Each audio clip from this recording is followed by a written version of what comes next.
Com frio e fome, Isaías de Faria, de 66 anos, chegou ao Centro de Convivência São Martinho de Lima, na zona leste de São Paulo número amanhã desta quarta-feira, 18/5.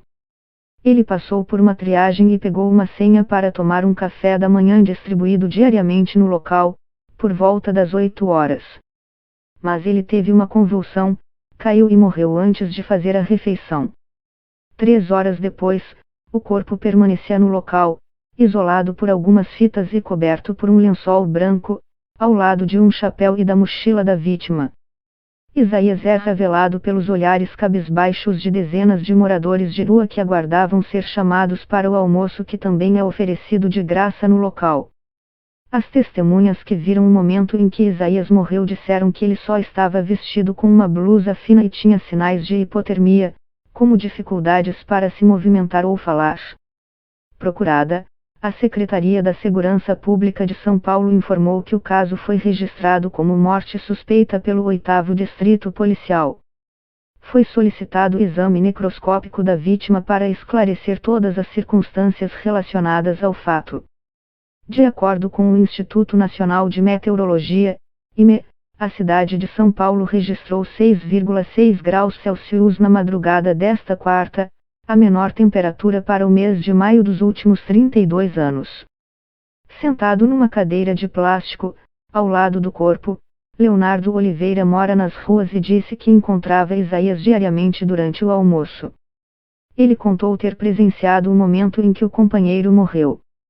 Quando eu cheguei, ele estava um pouco atrás de mim. Ele pegou a fichinha, para tomar café, foi ao banheiro, depois voltou, ficou um pouco perto da porta e caiu no chão. Não sentiu dor. Nem se mexeu. Do jeito que caiu, ele ficou. Depois, colocaram ele de lado, tentaram socorrer, mas não adiantou, disse a reportagem. Oliveira conta que passou a última noite na rodoviária do Tietê, para tentar se proteger do frio.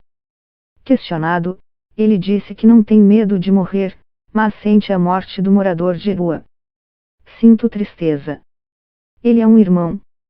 Todo mundo é irmão. Alguns mais diferentes dos outros, mas todos irmãos, afirmou. O padre Júlio Lancelotti, da Pastoral do Povo de Rua em São Paulo, disse que a vítima dormiu na calçada antes de ir até o centro de convivência. Pelo que sabemos da história dele, ele tinha um quartinho para dormir. O que acontece muitas vezes com as pessoas é que elas têm que escolher entre dormir e comer. E muitas vezes ele vinha comer na comunidade.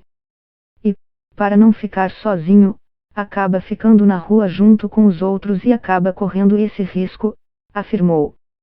O padre conta que ele pode ter sofrido um choque térmico logo que entrou no local para tomar café da manhã. Ele só fez o registro, caminhou 10 passos e caiu. Os sinais vitais dele pararam. Veio a equipe médica para ver os sinais vitais e tentar reaquecê-lo. Quando o resgate chegou, ele já estava morto, contou Júlio Lancelotti.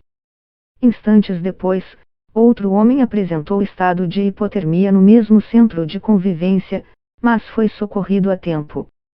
Ele reagiu e ficou bem logo depois de ser enrolado numa manta térmica e receber bebidas quentes.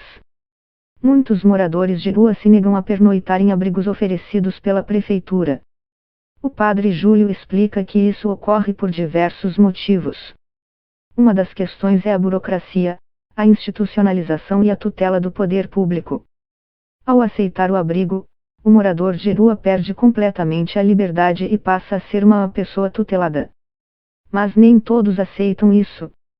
Também tem questões de relacionamento, afirmou o padre. Ele citou como comparação a dificuldade que muitas pessoas tiveram para ficar dentro de suas próprias casas durante as restrições estabelecidas para conter a pandemia da Covid-19. Com todo o conforto de suas casas, as pessoas não quiseram ficar fechadas e nós queremos que os moradores vivam num lockdown permanente, afirmou. A vendedora Aline Belo Rocha, de 22 anos, começou a morar na rua há 10 anos, desde que o pai dela morreu. Hoje, ela vive em uma barraca em frente à Prefeitura de São Paulo, mas se nega a ir para albergues por conta do tratamento que disse ter recebido nas 3 vezes que aceitou ser acolhida.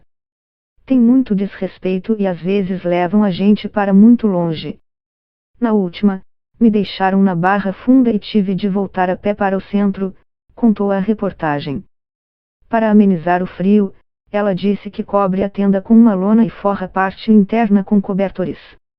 O garçom Julian Amorim, de 34 anos, vive sozinho nas ruas do centro da cidade mais rica da América Latina. A proteção dele contra o frio é um pedaço de papelão, um plástico preto e um cobertor. Eu já vi gente morrer de tudo quanto é jeito aqui, afirmou. O padre Júlio Lancelotti afirmou que as pessoas que dormem sozinhas são as que mais precisam de ajuda nas ruas. Os grupos se protegem entre si. O que ocorre é que às vezes, a pessoa ingere álcool e ela adormece. Mas o álcool é muito volátil, ele congela e a pessoa congela. Qualquer um de nós pode ter uma garrafa com uma bebida quente, um par de luvas ou uma touca para socorrer quando encontrar uma pessoa sozinha. Existe a baixa temperatura e existe a frieza humana, disse.